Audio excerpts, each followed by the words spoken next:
Bismillahirrahmanirrahim. Assalamualaikum warahmatullahi wabarakatuh. Pada kesempatan ini kita akan membahas sebuah contoh soal yang berkaitan dengan materi kalor ya. Tetapi untuk soal ini dia materinya lebih ke asas black ya, ke materi asas black. Oke.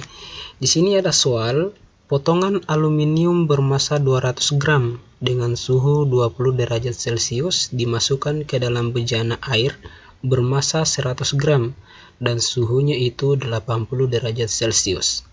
Jika diketahui kalor jenis aluminium itu 0,22 kalori per gram derajat Celcius dan kalor jenis air 1 kalori per gram derajat Celcius, maka suhu akhir dari aluminium mendekati.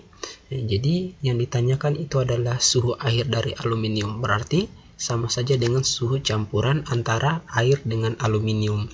Oke.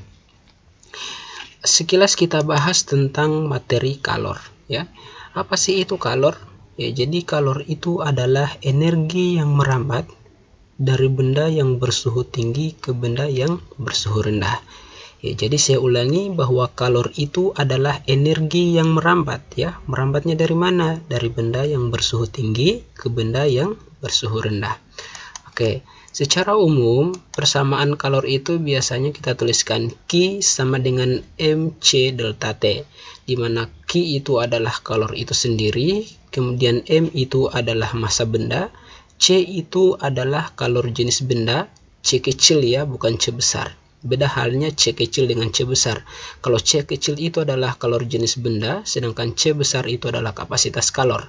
Tetapi di sini dituliskan C kecil berarti kalor jenis benda. Nah, kemudian ada delta T. Delta T itu adalah perubahan suhu. Oke. Sekarang kalau untuk di soal ini ya, kita akan menggunakan yang namanya persamaan asas black ya. Jadi apa sih itu asas black? Ya, jadi asas black itu menyatakan bahwa apabila ada dua buah benda yang memiliki suhu yang berbeda, ketika benda-benda tersebut dicampurkan, maka benda yang memiliki suhu yang lebih tinggi akan melepaskan kalor, sedangkan benda yang memiliki suhu lebih rendah itu dia akan menerima kalor. Nah, di mana besarnya kalor yang diserap oleh benda yang bersuhu rendah itu sama dengan besarnya kalor yang dilepaskan oleh benda yang bersuhu tinggi.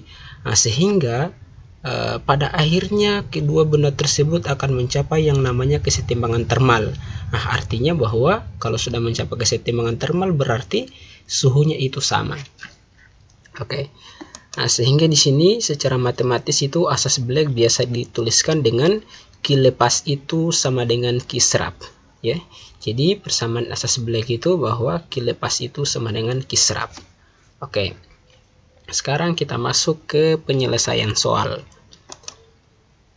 Nah, di sini kita tuliskan kembali tentang asas Black, Q1 itu sama dengan Q2.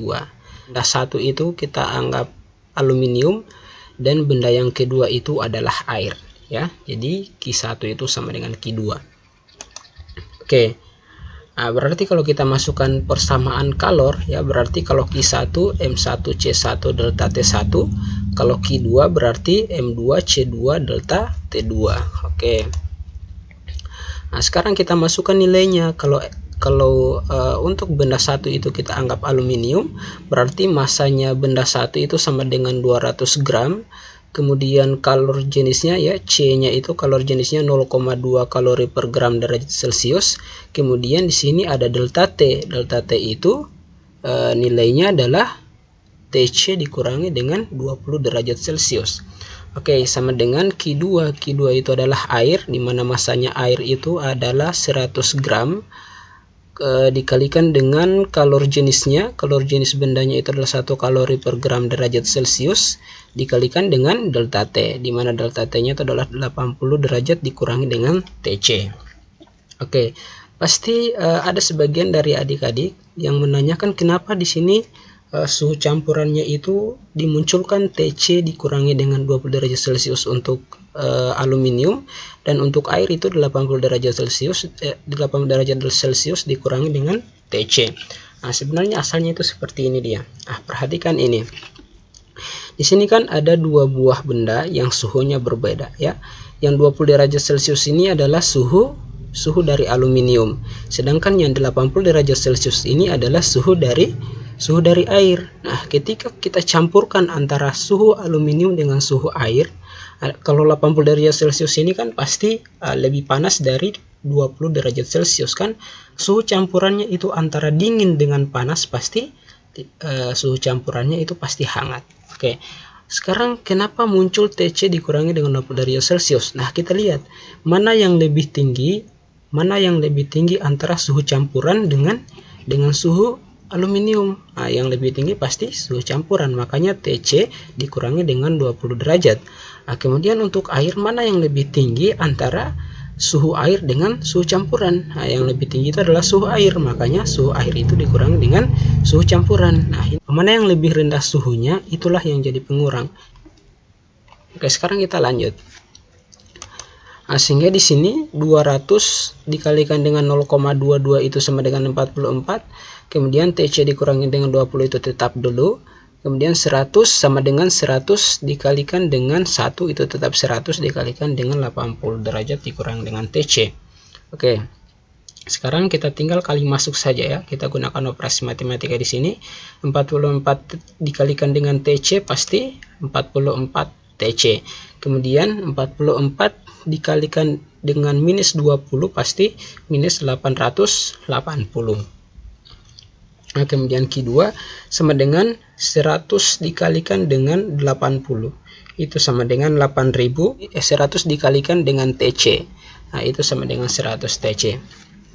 Nah, kita gabungkan yang memiliki variabel TC, berarti 44 TC ditambahkan dengan 100 TC. Ya, 100 ini di sini dia minus, ketika pindah jadi plus. Oke, berarti 44 TC ini harusnya ya, TC ditambahkan dengan 100 TC sama dengan 8000 ditambahkan dengan di sini minus jadi pindah ruas itu jadi positif. Oke, berarti 8000 ditambahkan dengan 880. Kita jumlahkan ini berarti menjadi 144 TC ya. 44 TC ditambahkan dengan 100 TC, 144 TC sama dengan 8000 ditambahkan dengan 880 itu sama dengan 8880. Oke. Nah, jadi TC nya itu sama dengan 8880 dibagikan dengan 144. Nah, jadi TC itu sama dengan 61,66 derajat Celcius. Nah, tetapi di sini di pilihannya itu angkanya itu bukan pecahan ya.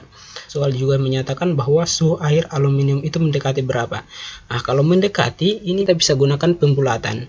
Di belakang koma itu lebih besar daripada 5, maka pembulatannya itu kita bulatkan ke atas. Berarti TC-nya itu menjadi 62 derajat Celcius. Oke. Jadi yang benar itu ada di opsi C. Saya kira sekian yang bisa saya jelaskan. Semoga bisa bermanfaat dan bisa mempermudah teman-teman saat mengerjakan soal-soal seperti ini.